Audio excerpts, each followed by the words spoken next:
Today on StampTV, I want to show you a fun card project using the slide puzzle technique. This technique makes an interesting focal image for any occasion. Let me show you the tools and products you're going to need to make this card. First, you're going to need some ink pads, and I am using some of the Gina Designs Turquoise Sea, Fresh Asparagus, Sweet Mango, and Black Onyx. You're also going to need some sponge daubers.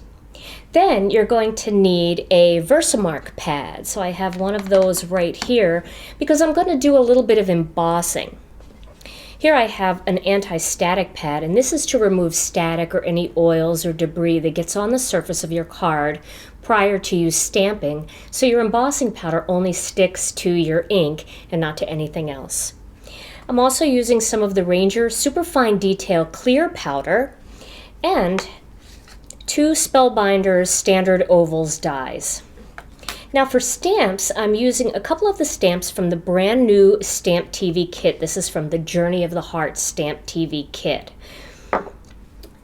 And then for cardstock, I'm using the Gina Designs Black Onyx and White cardstock.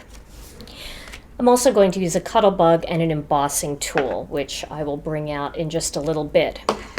So first, I'm going to stamp my greeting, and I want to make sure that my greeting will fit inside this little oval here. So I'm going to do that. Let me move some of these ink pads out of the way. I'm going to be doing that with the Black Onyx ink. And I'm going to use the Thinking of You stamp from the Journey of the Heart StampTV kit.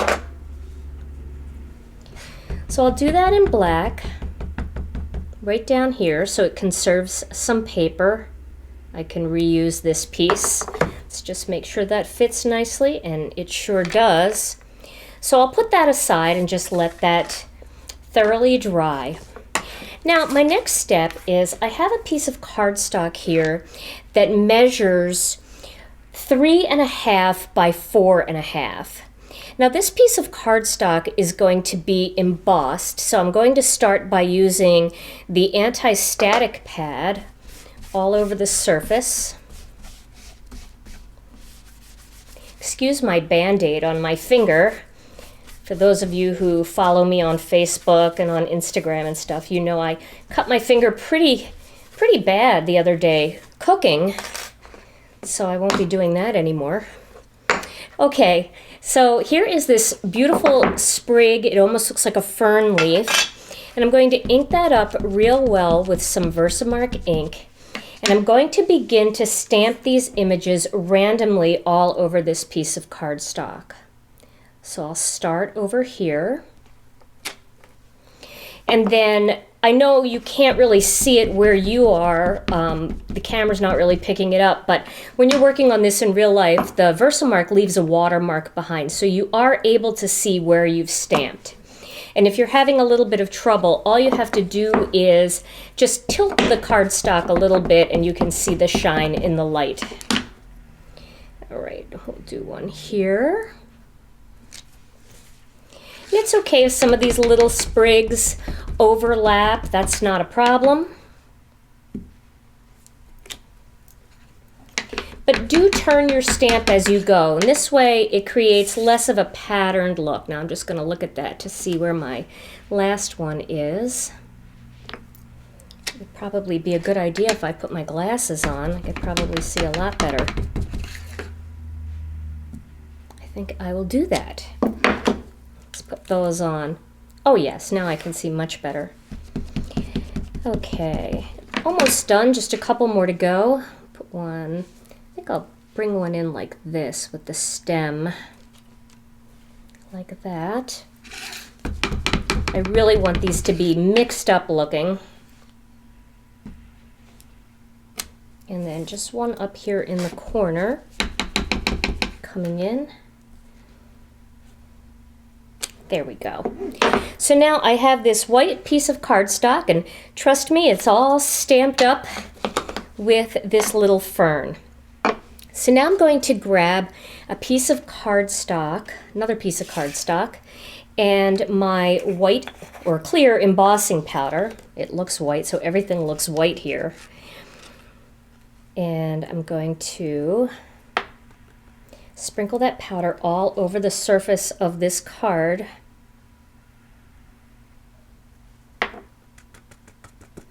And then if there's any excess, you can blow it away. Now I can see one little spot here, and I don't know if you can see that at all, but there's one little spot here that doesn't have anything, and I would like it to have something. So I'm going to add one more little sprig of fern. Now you can do that, so don't be afraid if something doesn't look right to go back and add something more to it. That will not hurt the project at all, but it will make a difference as far as having it look very well balanced. There we go. And blow away the excess. And let me just replace the powder into the container here. There we go. And then I have a piece of paper towel here to wipe away anything that is stuck to my work surface. Okay, so now my next step is going to be to emboss this image using my heat tool. I'm going to do one half and then turn it and do the other half. You can use a pair of tweezers or a clothespin also to hold your cardstock if it gets too hot for you or you're doing a much smaller piece. But this isn't too bad if I just do half at a time. I always forget to grab the tweezers out of the bathroom. Okay, so now I'm going to flip that. Oops. Let me grab that. I'm going to flip it and do the other side.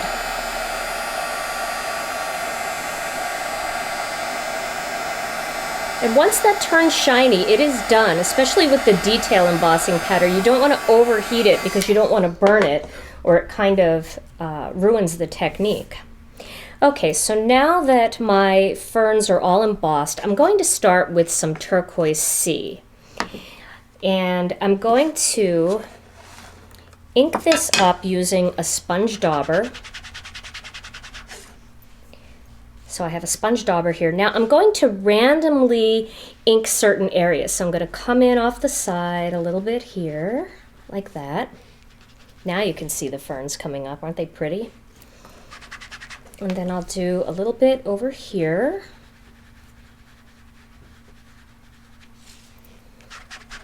And a little bit on this far corner.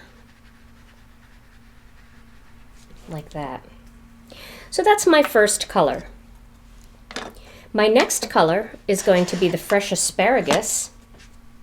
I have that here. And I'm going to do the same thing, ink up the sponge dauber. And then add a little bit of that asparagus, and you can overlap those colors a little bit.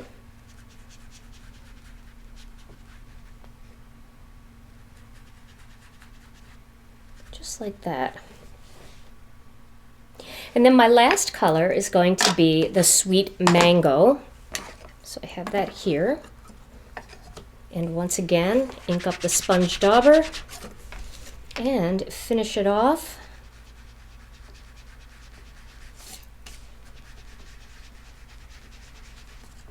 And if I want to add a little bit of extra color, I can do that. If I see any shallow spots, I can add a little bit of that color in here. So there we go. Now I have that pretty fern pattern all emboss resisted. And then I'm going to grab that same paper towel and I want to rub over the surface of this to remove any of the excess ink that might be on the surface of that embossing powder. And that'll give that a chance to dry. Now, I'm going to go back to my greeting here, and I want to cut this out using the Cuttlebug. So I'm going to start with an A and a B plate. So let me grab that A plate. Here's the A plate. There we go. And then a B plate. And then I'm going to put the greeting on there. And now I'm going to see if there's room. Plenty of room here. Okay. So you could make a couple of these and you could cut them out one at a time. but there's certainly plenty of room. So now I've lined up my greeting so that it looks even, and then I'm going to use my C plate on top, and I'm going to cut that out.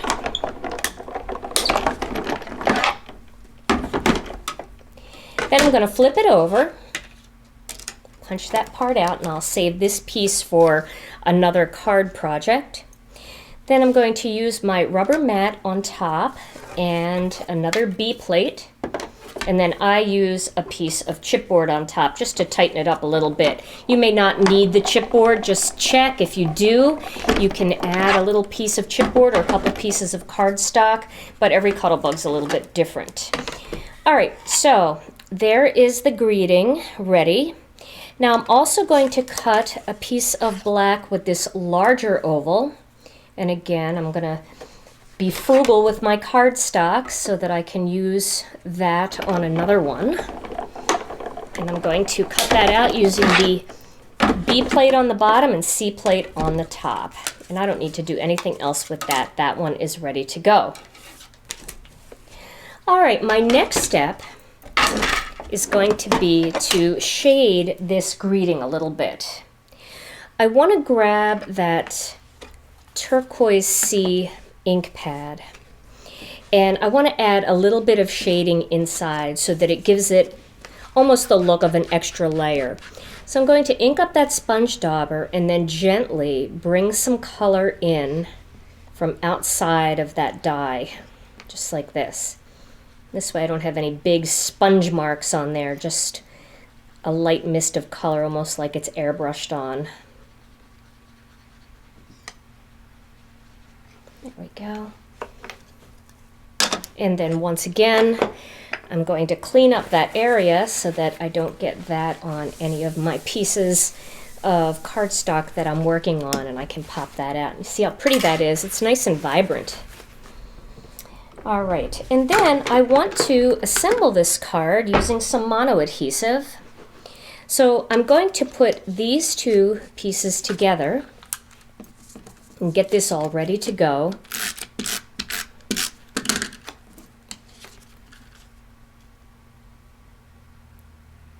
There we go. So there is my greeting image. And now I want to tell you how you're going to cut this. You're going to take this to your paper cutter and you're going to cut a line down the exact center. And that line is going to be at 1 3/4 inches. And that's going to give you two pieces that are 1 3/4 inches wide, because this is originally 3.5. So 1 3/4 inches. Then turn those strips and cut each strip 1 1/8 inch. And you're going to end up with 4 little panels of 1 1/8 inch from the first strip and 4 from the second strip. So you're going to have 8 little panels. Now let me show you what that looks like. I've already pre-cut these, so you don't have to watch me cut them.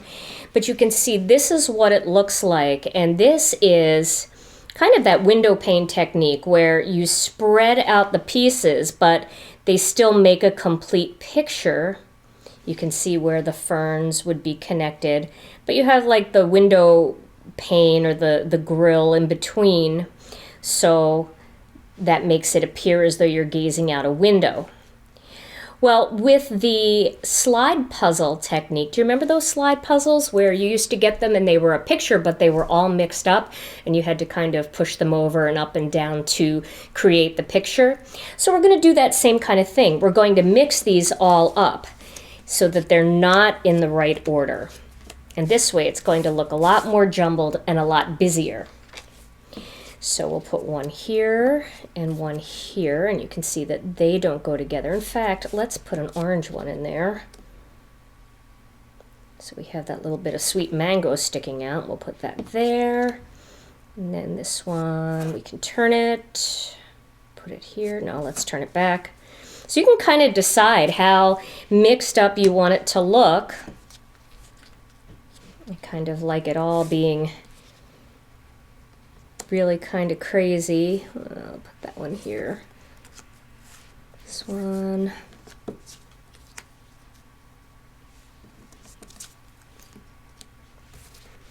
There we go. Oh, let's mix it up a little bit more. There. So then you have blue up against green and you have orange up against green, and it really mixes it up. And then once you've laid these out, start by adhering the corner pieces first. So that gives you nice spacing. So we'll adhere this one up here to the corner. Make sure that it's straight. Like that. And then we'll do the same thing with this one.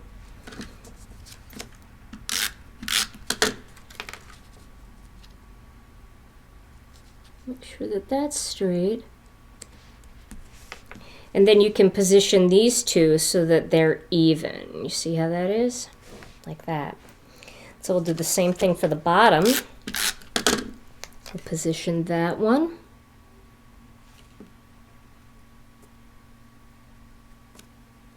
Now the bottom ones are going to be a little bit easier to position because, put a little tape on that corner there, because you have the top one as your guide. So the bottom ones are going to be just a little easier to work with.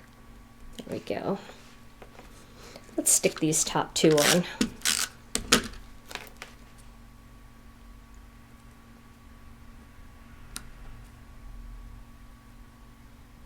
Now you see if that doesn't look right, just you can move it, but you've got those top two corners as your guide, so you can space it nicely.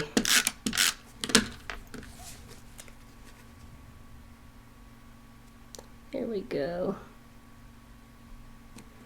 So now you've got some nice spacing. I still think this one's over a little too far.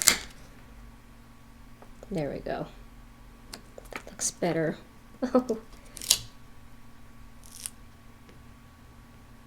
And I'll tell you, if you can do this part standing up, it will be a lot easier to do. Okay, so there are the 4 panels going across the top. Now I'll do the same thing at the bottom. You don't have to place those corners once you get the whole top row in place, because you can just follow that as your guide. And that'll make it pretty easy to stick them on once you get that part down. And now they're all mixed up.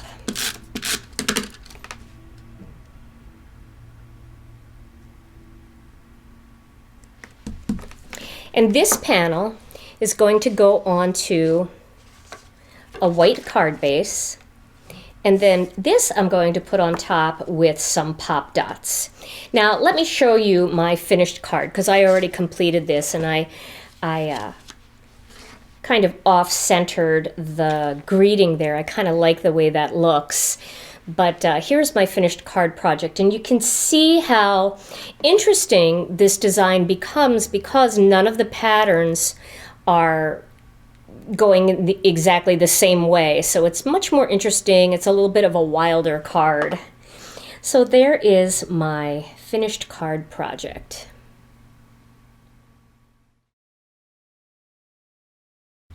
Try using flower stamps for summer cards and hearts for Valentine's Day, and try some snowflakes for winter cards. Any type of image that you can repeat over and over again will work to create a fun focal image for your next slide puzzle card project.